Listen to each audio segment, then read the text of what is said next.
We are trying to develop a new way to treat prostate cancer based on the armamentarium we have today. We just remodulate the armamentarium and trying to find a better objective.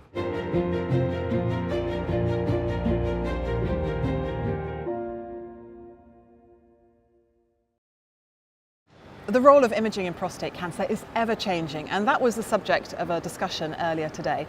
And to carry on that debate, I'm delighted to have the two participants here with us now. Declan, could you just start by telling us what are the recent changes in the MRI pathway been? Well, this meeting has been dominated by changes in our approach to early prostate cancer, specifically with the way we use MRI scanning. And in our session this morning, we particularly focused on the role of MRI in selecting patients for focal therapy in particular. But it flows off the back of a wider conversation about MRI before patients have a biopsy. So how important, Rafael, is the selection of patients? It's essential, and as Declan just said, MRI plays a role that is of utmost importance. As we know it, MRI can pick up lesions within the prostate. That is a situation that we didn't have before. And with that, we're able to improve prostatic biopsies. That means that soft tissue characterization is being improved, and we're able to define the disease at another level. Would you agree with Rafael, Declan? Is this the way you want things to be going? It is, and it's exciting that MRI has improved and we can see these small lesions in the prostate. And from a focal therapy point of view, our debate this morning was around patient selection. Who can we safely say you can just have ablation of this particular lesion? We have to rely very heavily on MRI.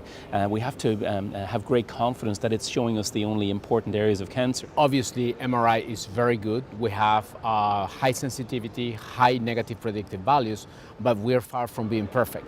Limitations are related to the actual definition of the borders of the index lesions we can pick up in the MRI. So we know what the lesions is there, but we don't know the actual limit. We're sparing tissue, but perhaps we're not sparing as much as we would like to today.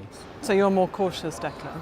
MRI is good, very good, but it's not perfect. And also that our understanding of the types of technologies, the energies that we use is also not perfect. And also the way in which we monitor these patients is not perfect. My concern is that there's still ongoing uncertainty in all those areas about focal therapy. Could you address Declan's cautious stance? I believe he's right.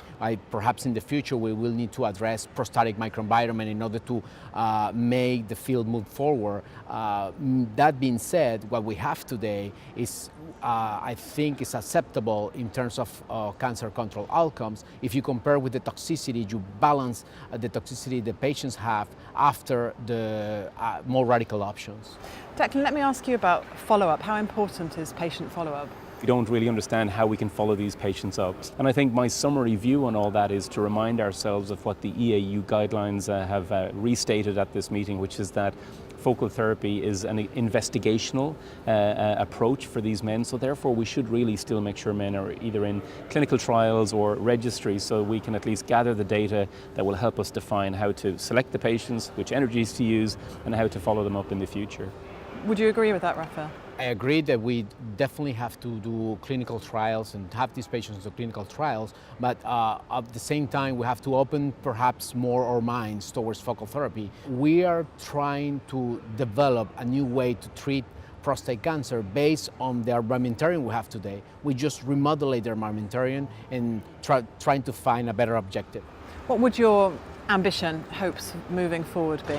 Hopefully we will be able to pick up lesions exactly as they are, treat them with the least possible energy deployed developed into the prostate, and eventually we'll have the possibility of simplified follow-up, standardized follow-up, and keep these patients on the surveillance. Is that realistic, Declan, in your view?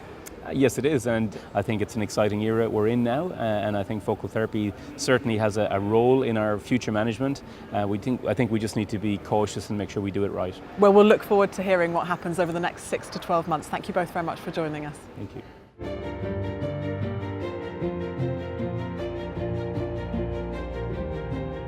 EAU TV is brought to you from the 34th Annual EAU Congress in Barcelona. And if you'd like to watch more things like this, then you can click on these videos here. And you can also subscribe for the very best in medicine, from psychology to urology, from gynecology to genetics.